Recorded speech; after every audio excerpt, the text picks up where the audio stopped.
नमस्कार दोस्तों, आज के इस वीडियो में हम rich dad poor dad by Robert Kiyosaki इस बुक के चैप्टर नंबर 3 की समरी देखने वाले हैं। और आखिरी में सिर्फ 2 लाइन में इस पूरे चैप्टर की समरी देखने के लिए इस वीडियो को पूरा देखिए। तो चलिए आज के इस वीडियो की शुरुआत करते हैं। चैप्टर 3 का नाम है mind your own business. The rich focus on their asset columns while everyone else focuses on their income statement. मतलब अमीर लोग सिर्फ अपने एसेट कॉलम पर फोकस करते हैं, ज्यादा से ज्यादा एसेट बिल्ड करने पर फोकस करते हैं, लेकिन बाकी के जितने भी लोग होते हैं वह सिर्फ अपने इनकम स्टेटमेंट पर फोकस करते हैं। मतलब हमारी सैलरी कितनी आ रही है, हमारे खर्चे कितने हो रहे हैं, इस पर ज्यादा फोकस करते हैं, लेकिन वह एसेट पर फोकस नहीं करते हैं। ऑथर बताते हैं कि उनका एक दोस्त university of Texas at Austin में मैकडॉनल्ड्स के रे क्रॉक का स्पीच सुन रहे थे, और स्पीच सुनने के बाद उनसे बातचीत करने का मौका मिला या फिर वो कुछ बियर पीने के लिए बाहर चले गए। और उस वक्त मैकडॉनल्ड्स के रे क्रॉक ने सारे स्टूडेंट्स को एक सवाल पूछा कि मेरा बिजनेस क्या है। सारे स्टूडेंट्स हंसते हुए बोले कि सबको पता है तुम बर्गर के बिजनेस में हो। उसके बाद रे क्रॉक बोलते हैं मेरा बिजनेस बर्गर का है ही नहीं, मेरा एक्चुअल में बिजनेस है रियल एस्टेट का।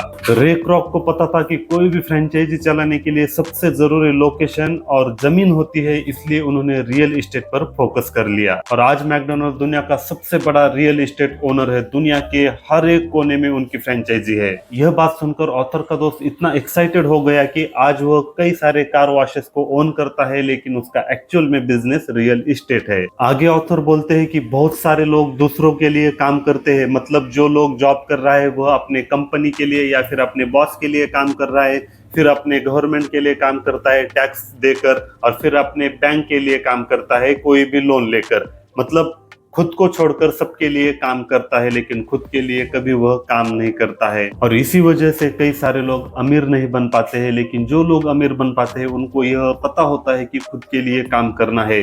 जो रे क्रॉक और उनके अमीर बाप को जो डिफरेंशिएट करती थी वही एक ही चीज थी, जो वो अपने बिजनेस पर ही ध्यान देते थे। आपके प्रोफेशन और आपके बिजनेस में डिफरेंस होता है, यह काफी सारे लोगों को पता ही नहीं होता है, इसलिए वह खुद के ऊपर कभी काम ही नहीं कर पाते हैं। जब भी ऑथर किसी से पूछते हैं कि तुम्हारा बिजनेस क्या है, तब लोग बताते हैं कि मैं बैंकर हूँ। मतलब वह आदमी बैंक में काम करता था। लेकिन फिर ऑथर सवाल पूछते हैं क्या तुमने बैंक खरीद ली है, तो वह आदमी हंसकर बोलता है नहीं, मैं वहां पर काम करता हूँ। जब वह जॉब जाता है तब उसे भी थोड़ा सा कंफ्यूजन लगता है कि मेरा बिजनेस नहीं है, मेरा प्रोफेशन है। और यही ऑथर बताते हैं कि तुम्हारा प्रोफेशन कुछ भी हो सकता है।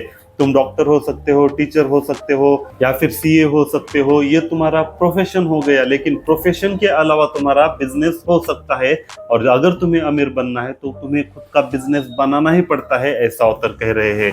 तुम कमाई के लिए अपना जॉब करते रहो, लेकिन खुद का बिजनेस बनाने के लिए भी टाइम दो, ऐसा ऑथर का कहना है। और इसी में लोगों की पूरी जिंदगी चली जाती है, लेकिन उनको पता ही नहीं होता है कि वह दूसरों के लिए काम कर रहे हैं, खुद के लिए नहीं, या फिर वह बिजनेस नहीं बना रहे हैं। आगे ऑथर बताते हैं कि खुद का बिजनेस बनाने का मतलब खुद की कंपनी शुरू करना नहीं होता है, लेकिन आपको एसेट्स पर फोकस करना होता है, ना फिर ज्यादा इनकम कमाने पर। आपका प्रमोशन होकर आपकी सैलरी बढ़ सकती है, आपको ज्यादा सैलरी मिलने लग सकती है, लेकिन अगर आप एसेट्स बिल्डअप पर फोकस नहीं करते हो तो सैलरी बढ़ने के बाद भी आपका कोई फायदा नहीं होता है, क्योंकि जैसे ही सैलरी बढ़ेगी आप आपके खर्चे बढ़ाओगे, ईएमआई बढ़ेगी, तो जितने ज्यादा पैसे आएंगे वैसे ही वो चले भी जाएंगे, ऐसा ऑथर का कहना है। लेकिन अगर आपको सच में अमीर बनना है तो आपको एसेट्स कॉलम पे फोकस करना पड़ता है।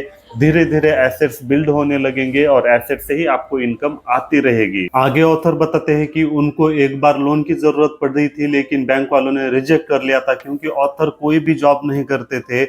लेकिन ऑथर ने उनके सामने कई सारे एसेट्स पेश कर दिए जिसे लोग एसेट्स मानते हैं, लेकिन बैंक वालों ने फिर भी रिजेक्ट कर दिया। तो ऑथर यह एग्जांपल देकर यह समझाने वाले थे कि आप जो भी आपके एसेट्स मानते हो उनकी वैल्यू बहुत कम हो सकती है, जितना आप सोच रहे हो उतनी वैल्यू नहीं होती है। इसलिए उन एसेट्स पर भी आपको ज्यादा डिपेंड नहीं रहना चाहिए, और आप उसे बेच भी दोगे तो उस पर भी टैक्स लग जाता है। आगे ऑथर बताते हैं कि आपकी जॉब चाहे कुछ भी हो, आपको जॉब जरूर करनी चाहिए। आपके जॉब का जो भी टाइम है उस वक्त जॉब कीजिए, उसके बाद का टाइम खुद का बिजनेस बिल्ड करने पर दीजिए या फिर एसेट्स बिल्ड करने पर दीजिए। अगर आपको रियल इस्टेट में इंटरेस्ट है या फिर रियल इस्टेट में सच में आप प्यार करते हो तब भी आप रियल इस्टेट में इन्वेस्ट करना चाहिए। अगर आपको रियल इस्टेट में कोई भी इंटरेस्ट नहीं है तो रियल इस्टेट नहीं खरीदनी चाहिए, ऐसा ऑथर का कहना है। मतलब सिर्फ और सिर्फ जिस भी चीज में आपको इंटरेस्ट है उसी में इन्वेस्ट करना चाहिए, ऐसा ऑथर का कहना है। अब आप सोच रहे होंगे कि सच में एसेट्स क्या होते हैं और कैसे बिल्डअप करने हैं, तो ऑथर ने कुछ पॉइंट्स दिए हैं, यहाँ पे मैं स्क्रीनशॉट भी लगा रहा हूँ। तो ऑथर के हिसाब से यह कुछ एसेट्स होते हैं।